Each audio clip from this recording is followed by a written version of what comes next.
This message is a paid partnership with Apple Card. This is Felix Salmon from Slate Money, and I'm here to tell you about Apple Card. Even as a seasoned traveler, things can still get stressful, which is why I use Apple Card on my international trips. And with 2% daily cash back on every purchase with Apple Pay, I'm actually earning daily cash as I travel. Instead of coming home feeling like I've drained my bank account, I come back with cash back I can put toward my next trip. Apply in the Wallet app on iPhone. Subject to credit approval. Apple Card issued by Goldman Sachs Bank USA, Salt Lake City branch. Terms and more at apple.co/AppleCardBenefits. Okay, caller 1 wins courtside seats to tonight's game. What? I won floor seats? You did. I've been calling for 13 months. Wait, Chris? Yes, I finally did it. What are you gonna wear? Men's Warehouse. They've got today's looks for any occasion, and I need to look like a celebrity. Don't want to stick out. Exactly. They've got Chill Flex by Kenneth Cole, Joseph Abboud, and a tailor at every store for the perfect fit. Congrats. You can stop calling now. Not a chance. Get any look for every occasion at Men's Warehouse. Love the way you look. On today's Smart 7, Burnham and Streeting set for leadership contest, emergency declared over Ebola outbreak and much more. It's Monday 18th of May, it's International Museum Day, and happy birthday Tina Fey. The Smart 7. It's news, but not the news.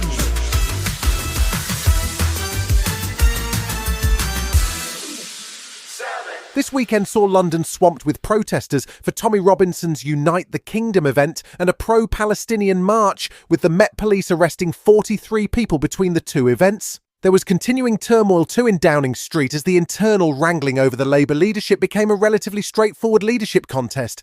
Greater Manchester Mayor Andy Burnham is intent on facing off with Keir Starmer for the chance to define the future of Labour. But first there is the small matter of winning a by-election in Makerfield. He's due to be confirmed as Labour's candidate this week, and he's already begun campaigning. I think Britain has been on the wrong path for 40 years. It started in this borough with deindustrialisation, deregulation of the buses, privatisation of life's essentials, and it's left us today in a position where many people in this borough cannot make things add up. The weekend also saw former Health Secretary Wes Streeting formally launch his campaign for leader, and somewhat oddly, he started by suggesting a rollback of Brexit. The British people increasingly see that in a dangerous world we must club together, both to rebuild our economy and trade and improve our defence against the shared threats from Russian aggression and the retreat of America first. The biggest economic opportunity we have is on our doorstep. We need a new special relationship with the EU.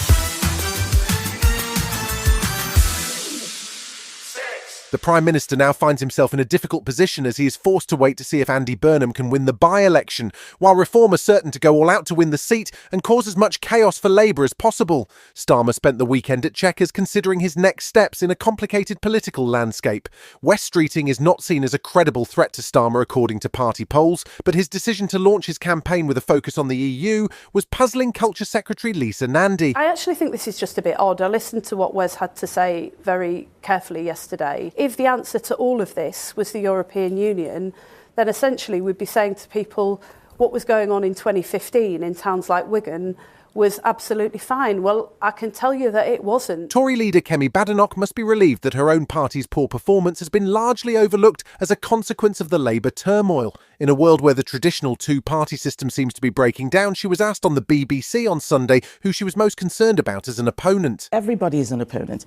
Reform, Labour, the Greens, the Liberal Democrats. Multi-party politics means every party is a threat in different places at different times, and we are different from all of them. It doesn't matter whether it's Andy Burnham or Keir Starmer, the problem is the Labour Party.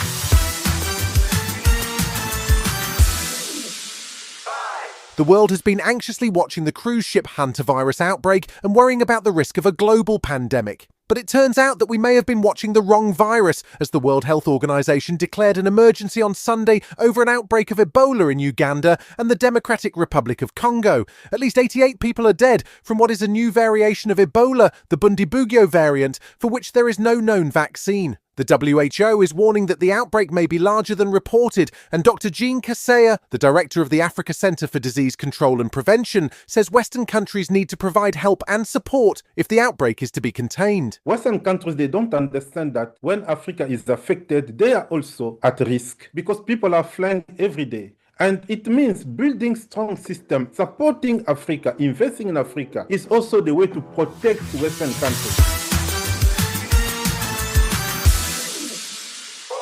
Donald Trump travelled back from his whirlwind trip to China on Friday, and he's got quite a lot waiting for him in his inbox. There's been no progress in the ongoing war with Iran, although the US president was back posting threatening messages on Truth Social on Sunday. He's also made no progress with the war in Ukraine, with 3 days of Russian strikes on Ukraine leaving at least 20 people dead and injuring dozens more last week. In response, Ukraine launched a wave of strikes over the weekend, which hit targets as far away as Moscow and killed at least 4 people. Ukrainian President Zelensky was clear that it was intended as a warning. The war is quite predictably returning to its native harbor, and this is a clear signal that you should not mess with Ukraine or wage an unjust war of aggression against another nation. Still to come on today's Smart 7 in association with Metro, West Ham wobble and the UK faces another Eurovision disaster.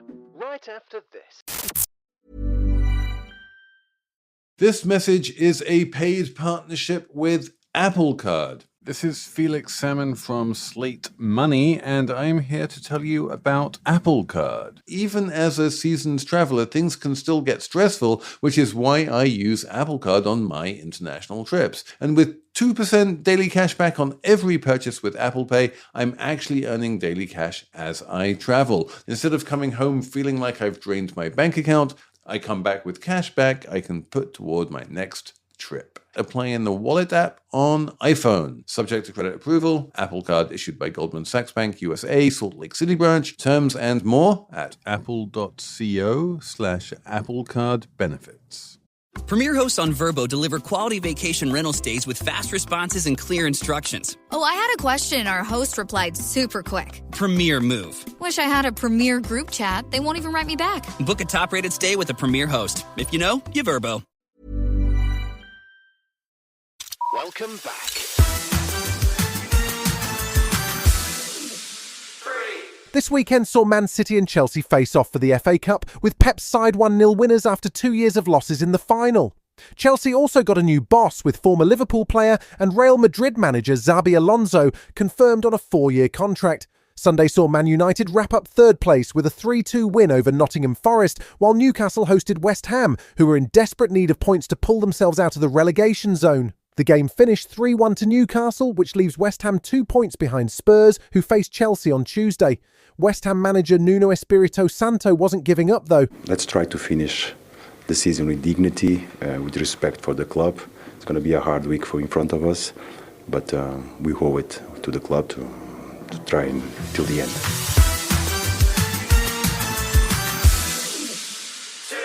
Saturday night saw the Eurovision back on screens, but not all across Europe, as 6 countries boycotted the contest, including multiple winners, Ireland. The protests were over Israel's presence in the contest because of the ongoing wars in the Middle East, but also because of arguments over alleged voting irregularities. Israel did manage to finish second again, just behind Bulgaria, while the UK suffered another Euro humiliation with Sam Battle, who performed as an act called Look Mum No Computer, scoring only a single point. Bulgaria's winner was Dara, a former Bulgarian X Factor winner, and her song Bangaranga means next year's event will be hosted in Sofia for the first time ever, much to her delight. Since I started doing music, my mission was to unite people, so that's why I felt like home here, because I know that you're united by music, and no matter what, you will still love music. Kevin Hart has been in the news quite a lot recently as he starred as the subject of a Netflix roast. He's also got a new Netflix comedy about to drop called 72 Hours. It tells the story of a 40-year-old executive who accidentally gets added to a bachelor party group chat with a bunch of 20-year-olds. He then decides to join the boys on a wild weekend in Miami. The movie stars some current Saturday Night Live cast members, including Marcello Hernandez and Ben Marshall, and it drops on July 24th. Maybe guys can clear it up. This guy is a stranger that is on our bachelor party. He vomited on us, and then we had to get naked. He's like our friend, but he's older than us, so he's like our daddy. Guys, you're not helping. You've been listening to The Smart 7. We'll be back tomorrow at 7 a.m. Hit that follow button and have a great day. Give us 7 minutes, we'll give you the world.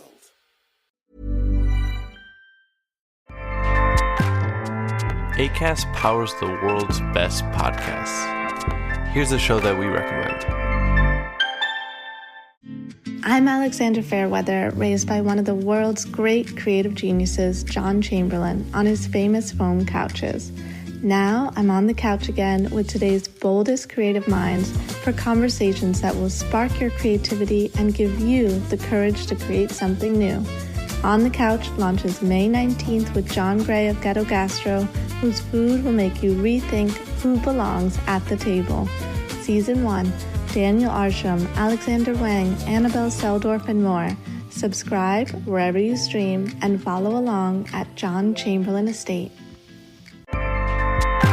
Acast helps creators launch, grow, and monetize their podcasts everywhere. Acast.com.